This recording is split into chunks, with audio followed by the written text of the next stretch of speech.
We know that the tourism sector has been facing challenges, but even those challenges can be surmounted. And I think any effort that is made jointly or through any grouping of people that allows us together as a country to surmount the challenges that we have should be a welcome one. Now, if you categorize it as struggling people or not, at the end of the day, KQ is still doing business, even if we are in a difficult position. Today, we are operating every day and carrying 10, 12,000 people every day successfully across our network. And that's something sometimes that we forget to actually position. Even if we are saying the tourism sector is struggling today, there are still tourists coming to Kenya. So what do we have to do together?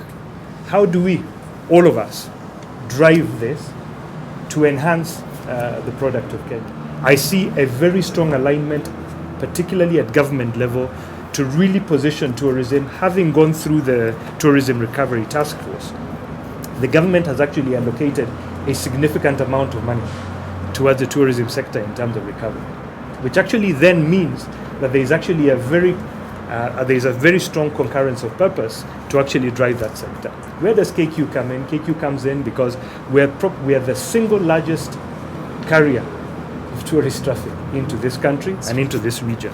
So it means that, working together is the way we will build together.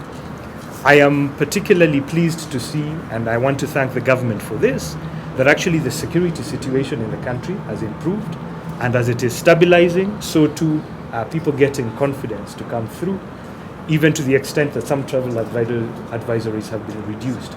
And those are, I would say, the building blocks on which we are targeting.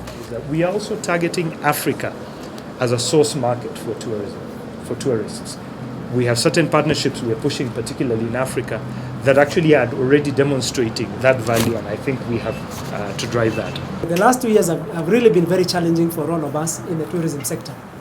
But if you look at the reports that have been coming out in the last 2 or 3 months, there is a turnaround. And this is clearly illustrated, especially if you look at the coast, which contributes most of our beds.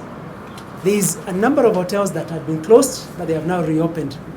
We also are aware about a number of people who had lost their jobs, and they are now getting back into jobs, especially with the season, the onset of the high season.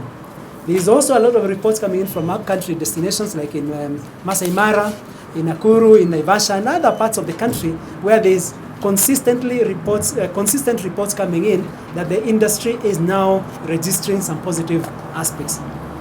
If I look at also the discussions we've had with a number of the trade, that's the tour operators and the travel agencies, many of them are reporting that there are some positive bookings coming in, so the forward outlook is looking encouraging.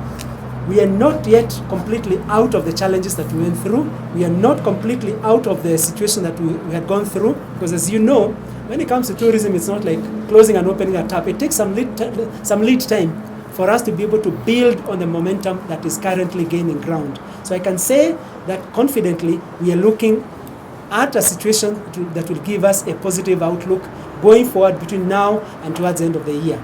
But the key thing is to know that we are not completely out of the challenges or out of the woods, as it were.